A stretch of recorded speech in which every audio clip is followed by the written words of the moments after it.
All right, what's going on, guys? Matt DeBary, dogpost.com, here talking some Georgia Bulldog recruiting with you guys for a little bit. Lots to talk about. Got to see some really impressive prospects over the weekend in Las Vegas, so we will jump right into it. Flew to Las Vegas this weekend to see five-star cornerback Keeley Ringo, five-star tight end Darnell Washington, and both guys were really, really impressive. I'm going to start with Washington. And real quick, when we go out to see these guys, we're expecting the best. Georgia goes after the best. Those are the guys that we have to see. And so we have really, really high expectations for everyone. And, I've seen a lot of big-time prospects over the years. Trevor Lawrence, Justin Fields, Derek Brown, Mecole Hardman, Jamari Salyer, Nolan Smith. Those guys I would say are in the very top group of best players that I've covered. And after this weekend, I've got to put Darnell Washington in that group. He is just a freak of an athlete. I knew he was big, and I knew he was something else, but I have never seen a prospect like Darnell Washington. Been doing this for a number of years now, and he was the real deal. Got to the school, Bishop Gorman High School, a little bit early. Wanted to talk to Darnell. I got a big-time interview with him, an exclusive over on Dawg Post, so make sure you're on the website to check that out. But I saw this dude get off the bus, and my jaw dropped. I was like, this is unreal. This guy is a freak.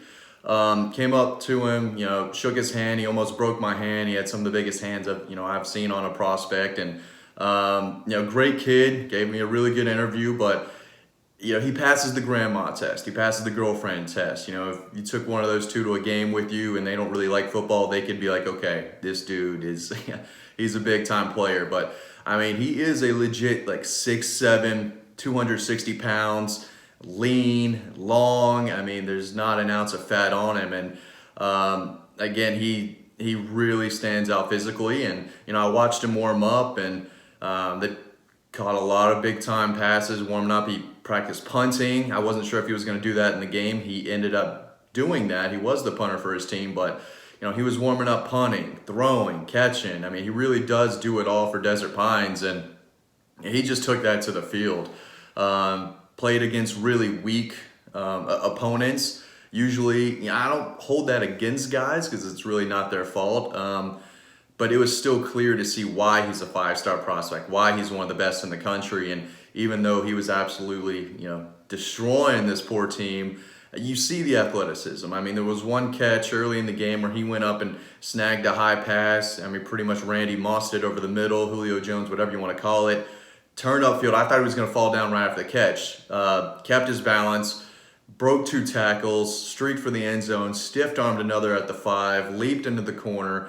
It was as impressive a play as you'll ever see from a guy, that big and strong. But I knew right then that he was a special player. I knew when he got off the bus that he was a special player, but he really took it to the field and was really good. The opening play, his key block on a wide receiver screen had the dude, wide open, huge lane to run. He took it for 75 yards for a score on the game's first play set up by his block. They put him at defensive end a little bit.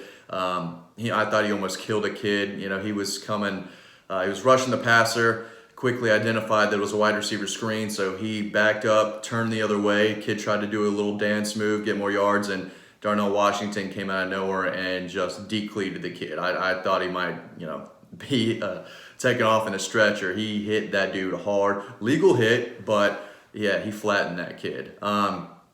Ended up having another interception later in the game. Had a 50-yard punt, put it inside the 5. He was making catches, making blocks, hitting guys, intercepting passes, punting the ball. He really did everything. And even against weak competition, that was one of the most impressive performances that I've seen since 2014 when I started doing this. So he's definitely in that group for me when it comes to the best players that I've seen. Trevor Lawrence, Justin Fields, guys I named earlier. Darnell Washington is in that group. I love Eric Gilbert out of Marietta, one of the other best tight end prospects in the country. He and Darnell are both incredible. Different types of athletes for sure, but it does seem like Georgia is in a really, really good spot for him. I talked to him before the game a little bit about recruiting, and I'm going to have another recruiting article about Darnell coming up soon, so make sure you guys are on Dawg Post to read that. But he didn't come out and say Georgia was his leader. He did say they were in, his top three. But I got the feeling that Georgia is still leading. I think it's Georgia, Tennessee, Miami, Alabama, Penn State, I think. I might have to go back and watch the video, but it does seem like Georgia, Tennessee, and Miami are the three out in front. And if I had to make a guess right now of where he signs, I've said this for a while, and I feel even better about saying it now, that I do think Georgia leads for Darnell Washington, and I don't think he's going to make a decision anytime soon, although he might have a silent leader in his head. But he's going to take his official visit to Georgia later this month when Georgia hosts Notre Dame. Going to be a ton of five-star prospects there. That'll be his official visit. He says he's got an official lineup to Tennessee, I think towards the end of the year, maybe in December. But and then another one to Miami. Forgot the date there. But it's all in the video. It's going to be in the article as well. But Georgia's in a really good spot. They had him on campus in late July for the barbecue weekend. He goes in depth on that visit in our exclusive interview. Loved the slip and slide, all that. Hung out with Kirby Smart's young son who was there, and said it really felt like a family feel. So big time player. Georgia's going after him hard. I do think Georgia leads. We didn't book flights to Las Vegas to see kids who Georgia might sign. We're trying to go see kids that we think Georgia will sign. So had to go out and see Darnell Washington. Georgia's in a really good spot here. And again, one of the best performances I've ever seen out of a player. He really did it all. Definitely had high expectations for him, and he exceeded those expectations. So make sure you're on Dawg Post for all the latest there. We've got exclusive video interview with him. I'm going to write up a story about him today. We've got a What I Learned Watching article coming out, and then a Coach's Corner. So 4 solid pieces of content, and maybe even more on Darnell Washington. So again, make sure you're on Dawg Post for that. Another guy I saw was 5-star cornerback Keeley Ringo from the Phoenix area. And, it's always tough watching, elite cornerbacks because no one goes their way. No one throws the ball their way or even runs it. And that's kind of what happened again. Another bloodbath of a game. It was over early. The two teams should not have been on the same field together. It was fine for me because it was 104 degrees and they got a running clock in the second half. So that was nice. But as for his play, he shut down the poor kid that lined up against him the whole game. They didn't throw his way once in the first half. Everything was a rollout and throw the other way. So didn't run his way, didn't throw his way. So kind of a quiet first half. But when they needed a spark on offense, he came out. He had 2 carries. One was for 6 yards up the middle, and the next one went 61. And dude was zigzagging his way, burst through the hole, and he's a solid 6'2", 203 pounds, and runs a 10.4 in the 100-meter, and really showed that acceleration and explosiveness. I haven't seen someone that fast at 203 pounds in a long time. I can't even remember. But he's got the physical tools. He's got the speed. He's fundamentally sound. Great feet. Great footwork. He's really the total package at cornerback. And I asked one of the coaches, hey, can you compare him to anyone? And their first guy was Richard Sherman, a big dude who can cover and run. But again, they said there's no one to compare him to. But if they had to, Richard Sherman, Patrick Peterson would be that type of guy. But so while he didn't have a ton of passes thrown his way on Saturday, he definitely made an impact. I think he had a total of 2 or 3 tackles. I think their backup running back accidentally ran his way a few times in the second half, and Ringo said, that's fine with me. I'll take a couple of tackles here. But no interceptions, no passes deflected that I saw because they didn't go his way. But the speed was noticeable on offense. He left those kids in the dust and it wasn't even close, and that's really all they needed from him on offense. They ended up winning the game 49-6, I think. So not a close game, not a ton for him to really show. But again, he's a 5-star for a reason, and you can tell he's a 5-star. Definitely one of the most physically impressive guys on the team, and he's on a team that I think multiple defending state champions out in Arizona. Had some linemen that were really impressive, but Keeley's the man. He was very, very good, and really impressed with him. As far as his recruitment goes, very soft-spoken. We've got an exclusive interview with him. He talks about his multiple visits to Georgia this year, and again, I think Georgia is probably in the lead for Ringo right now. He didn't say that specifically, but Georgia, Oregon, Texas, Alabama, he had a lot of nice things to say about Alabama, but he also said Georgia is the school he's visited the most this year. He'll be back in Athens later this month for the Notre Dame game. So Georgia's in a really, really good spot for him, and he's the guy they want. I remember before G-Day, the rest of the team was on the field. Guys like Mikael Sherman and Eric Gilbert were already on the field, and Kirby Smart was leading Keeley Ringo out of the recruiting lounge onto the field, hand around his shoulder, showing him the fans, everything going on. It was very clear, similar to what Kirby did with Lewis Seen in the previous G-Day in 2018. That was the treatment that Keeley Ringo got from Kirby Smart. He is Kirby's guy. Kirby was right there with him, personally recruiting him and showing him around the stadium. So, when you see that, okay, this guy is one they want. This guy is a priority, and we knew that going in, but that kind of solidified, Keeley Ringo is one of their top guys, and they've done a great job of getting him on campus this year. And again, I think Georgia probably leads for Keeley. If I had to make a decision or a prediction right now, it would be Keeley Ringo to Georgia. Had a lot of great things to say about the staff and, really Athens in general, the school, the community, the coaching staff, everything. So again, make sure you're on Dawg Post. Lots of content coming out from my Vegas trip, seeing Darnell Washington, seeing Keeley Ringo, recruiting updates, all of that good stuff is coming your way. So, very hot trip to Vegas. Had a good time, but it was a business trip, and we've got a ton of content coming out there. But those guys were the real deal. Again, I have really high expectations for the kids I see, because if you're a 5-star, you're one of the top 30 players in the country, you're supposed to dominate. And that's what those two guys did. So they lived up to my lofty expectations, and that's kind of what I expect out of them. So big time players this past weekend, top Georgia targets, and I do think the Bulldogs probably lead for both right now. So that was my recap of the weekend. I did want to talk a little bit overall about Georgia recruiting, where things stand in the 2020 class. They've got their quarterback of the future, Carson Beck.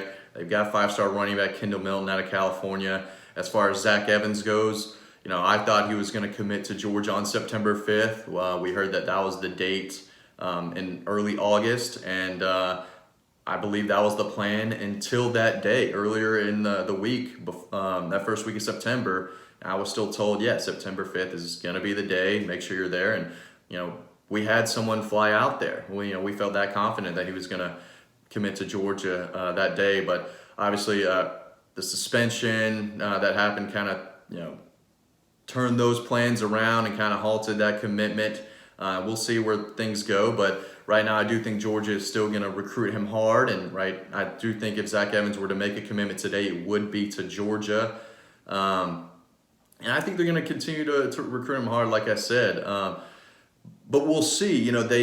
There's a small chance I think the Georgia staff might take a step back and kind of evaluate things. I don't think they want another Brent Cox situation, someone brings some extra drama to a team trying to win a championship. And, Kirby doesn't want that. We saw, Brent Cox was kind of a cancer in the locker room, not a very good teammate. And we saw what happened there. And so as good as Zach Evans is, I do think Georgia's going to keep recruiting him. But at the same time, it wouldn't surprise me at all if they take a small step backwards, say, hey, maybe we should continue to go after Marshawn Lloyd a little bit harder. Maybe we give Tank another look. They're both committed to other schools, but if Georgia pushes hard for Marshawn Lloyd, he could totally flip from South Carolina. Again, if Georgia decides they're going to continue to, or not continue, but push again for Tank Bigsby this fall and really say, hey, you know what, you're our guy, and we'd like to have you. I think Tank could maybe open things up, but Georgia's running back they can really go out and get the guys they want. Again, if they were to have landed Zach Evans last week or on the 5th, they'd have 2 of the 3 best backs in the country, and so they can really pick and choose who they want. If they want to continue to go hard after Marshawn Lloyd, they can probably make that flip. if they want to keep pushing for Evans, they'll probably get Zach Evans. So Georgia's going to get 2 stud running backs in this class. I've said on Dawg for over a year now, 2020 is the year where they're going to get 2 stud running backs. Still feel like that's the case. So went over the quarterback position. They got their future there in Carson Beck. Kendall Milton plus 1 more down the road. The offensive line seems set. Cedric Van Pran in the middle. Broderick Jones, right tackle, Tate Ratledge, left tackle, or switch them up. And then you got the guards, Joshua Braun and Chad Lindbergh. So you got 5 commitments on the offensive line. Looks like Georgia's done there. Defensive line, Nazir Stackhouse, Jalen Carter, the kid out of IMG who was from Savannah. Blanking on his name this second. I'll probably remember it later in this video. But yeah, and they got room for 2 more. Zykevius Walker out of Schley County. I think Georgia's in a really good spot for him right now. He'll play defensive end at the next level. And then Jordan Birch, the 5-star out of Columbia, South Carolina. Clemson, South Carolina, Georgia battle there. Georgia's going to keep pushing hard for him. So 3 current commitments with the decommitment of Jamil Burrows last week, with 1 or 2 more spots available. So we'll see what happens there. But overall, really good spot, and I think they're going to bring in another solid defensive line class. At linebacker, 5-star Mikael Sherman, already on the commitment list. And I think there's room for 1 more. Noah Sewell out of Salt Lake City. Well, not Salt Lake City, but Utah. A little south of Salt Lake City is where he plays. But yeah, he's one of the biggest freaks in this class. I mean, he's pushing 270 pounds. Still runs like a deer at inside linebacker. Very athletic kid. He's a guy that the Georgia staff has been pushing really hard for since they offered. I think they offered on Valentine's Day, but they went out to Utah to see him multiple times, and they really like him. They've been really pushing for him, and I think if Noah doesn't end up at Oregon, I really, really like Georgia's chances. I've said that for months now. Multiple day visit in June went very, very well. He was with his teammate. I'm even going to try to pronounce his name because I'm definitely going to screw it up. 2021 offensive lineman. But yeah, Noah will be back for the Georgia-Notre Dame game. I think that will be his official visit. So, yeah, I mean, Georgia's in a really good spot there. And I've been reporting that for a while. So I do think there's a really good chance that he does come and play in the South instead of playing kind of on the West Coast. I know he's got some family ties out there, but it's really hard to turn down Georgia right now. And with numbers being tight, he's their guy at linebacker moving forward. So I do think Georgia has a really good chance to close the deal there and get him signed. Still a long way to go. Lots can happen, obviously, but Georgia's in a really good spot for Noah Sewell. Then in the secondary, I think Georgia's going to be pretty quiet there in this class. They've got Jalen Kimber, 4-star cornerback from Texas, committed, and then obviously Keeley Ringo, who I talked about earlier, is that guy as well. Big time target, 5-star, already talked all about him, but there's a good chance it could be just those 2 in the secondary, 1 safety, 1 cornerback, which is interesting because if you watch the Georgia games lately, there's 4 or 5 DBs out there, a lot. They rotate a lot of guys. They play a lot of defensive backs. So that the fact that they might only take 2 in this class, little interesting, but definitely means 2021 they're going to get their safeties and probably add a couple more cornerbacks there.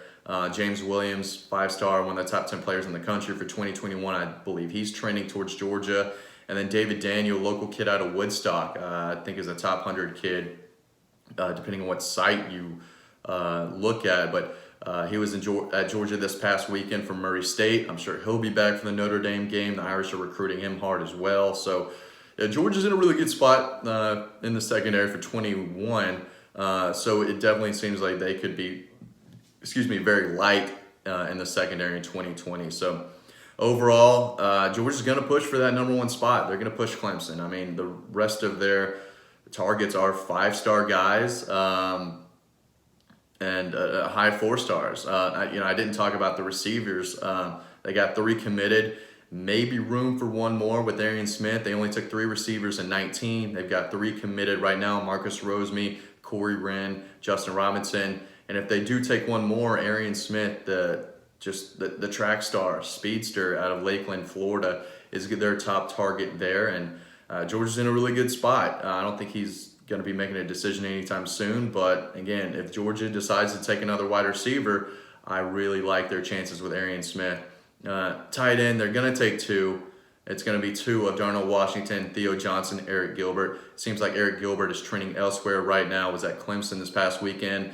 Alabama's been pushing hard for him, whereas Darnell Washington, Georgia's kind of got the momentum with him. Seems like Alabama and Clemson have now taken the momentum with Eric Gilbert. I'd be shocked if he ends up at Tennessee right now. I know he wants to play receiver at the next level, but I definitely think that he'd be okay playing tight end at Alabama because they pump him out. Clemson will flex him out. They're wide receiver U right now, so no problem with him looking elsewhere. And I don't blame him, is what I'm trying to say. But Georgia's going to get two of those guys. Theo Johnson likes Georgia a lot. Right now I'm still hearing Penn State, Iowa, Michigan are kind of in front of Georgia right now. He'll be in town for the Notre Dame game, so Georgia will have the opportunity to blow him away and get a couple of those guys signed. But Todd Harley's one of the best tight ends coaches in America. He knows how to recruit. He's going to get two studs. Right now it's just a matter of which two they're going to get. So, everything's going well, and they're going to continue to push Clemson for that number one spot. If they can land guys like Jordan Burch, Darnell Washington, Noah Sewell, Keeley Ringo, Arian Smith, if they hit on their targets like they usually do. I mean, nobody has closed better the last couple of years on signing day, whether it's December or February. Georgia's closed better than every team in the country the past 2 years. So no reason why they won't do it again. And if they do it again, they will really, really push Clemson for that top spot. So that's really all I've got. Make sure you're on Dawg Post. Lots of really good content being pumped out, especially with recruiting and team news as well. So really appreciate you guys for watching. Going to try to do this a couple times a week and keep you all updated on everything Georgia recruiting. So thanks for watching. Head on over to Dawg Post, DAWGPOST.com for all your latest Georgia Bulldog team and recruiting news. Thanks a lot.